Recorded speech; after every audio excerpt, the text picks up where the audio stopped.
Michael Bloomberg is rising not just in the polls, but in the media. My thoughts on that. Check this out. Leave your comments, ding the bell, share it with your friends, and subscribe to our channel. So I mentioned I wanted to talk about Michael Bloomberg a little bit. Michael Bloomberg is like, he has become the presence on MSNBC and CNN, and particularly on MSNBC. And I think, you know, part of the reason is that he's spent close to $500 million so far carpet bombing states where there's going to be primaries in the next few weeks, in addition to some national advertising. And it has kicked him up in the polls to where he's above Elizabeth Warren right now. He's number 3 in the national polls. And in some of these individual states, he's gotten way, way up there. With African-American voters nationwide, he's over 20% now, which is substantial. So what's the deal? Blake Zeff, over on Twitter, laid out a thread. He notes he covered Bloomberg as a journalist, as a New York City journalist, and, worked with some of Bloomberg's top aides. He points out that what Bloomberg is doing right now in his run for the White House is pretty much the same thing that he did in his run for New York mayor. And he gives an example from a story back, now this was back when Bloomberg was a Republican and a friend of Rudy Giuliani's and promoting stop and frisk.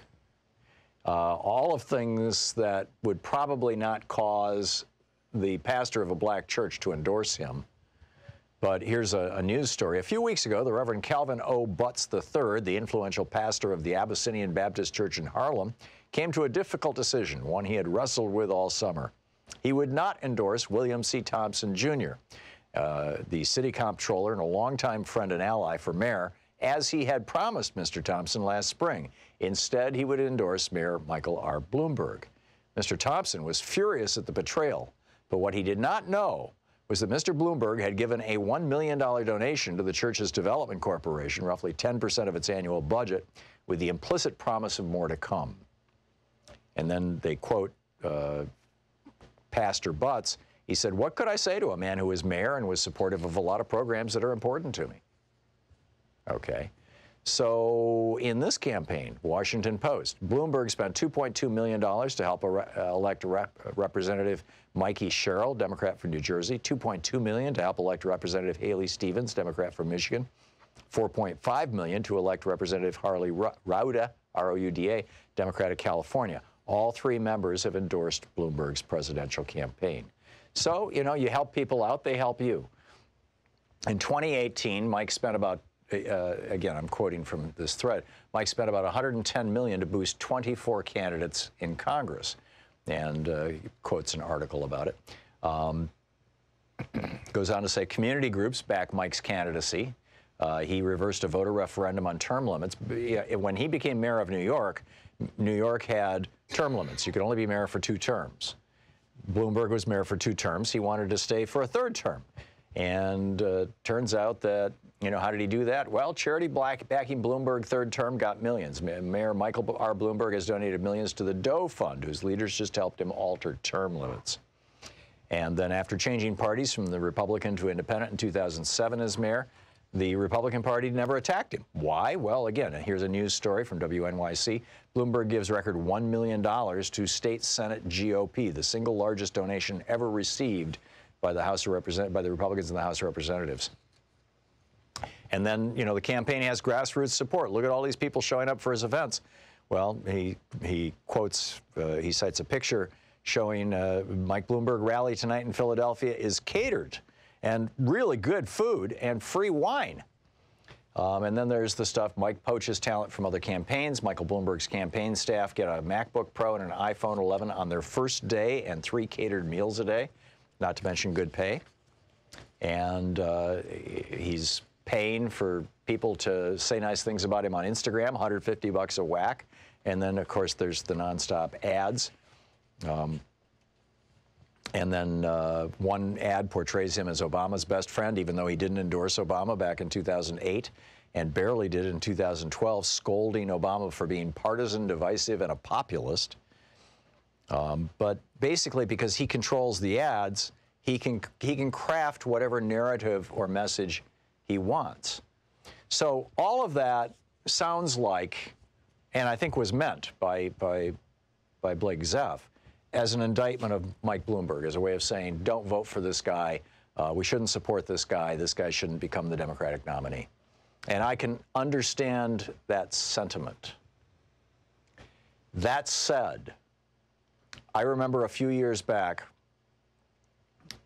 hearkening back to the Buckley decision in 1976, which made the Bloomberg candidacy possible. In 1976, the Supreme Court said if an individual billionaire wants to fund their own campaign, they can ignore all the campaign finance laws, or virtually all of them.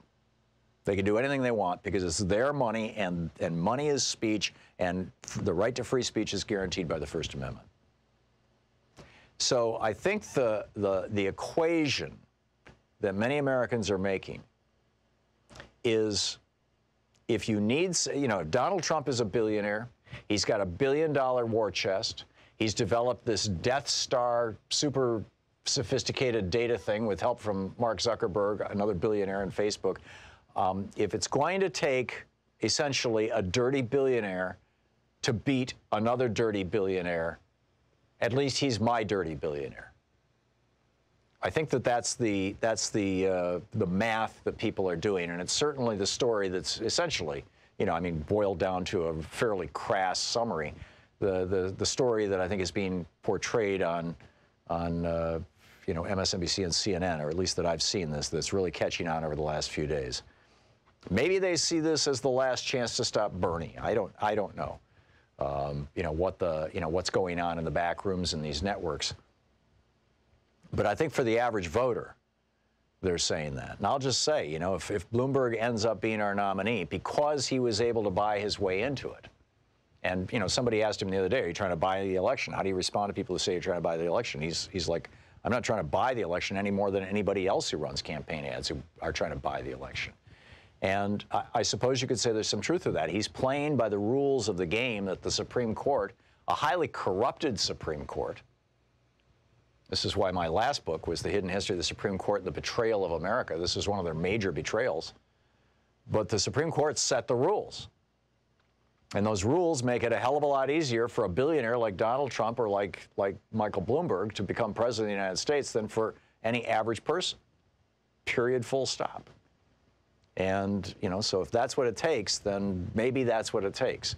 I'm remaining relatively agnostic on this. I'm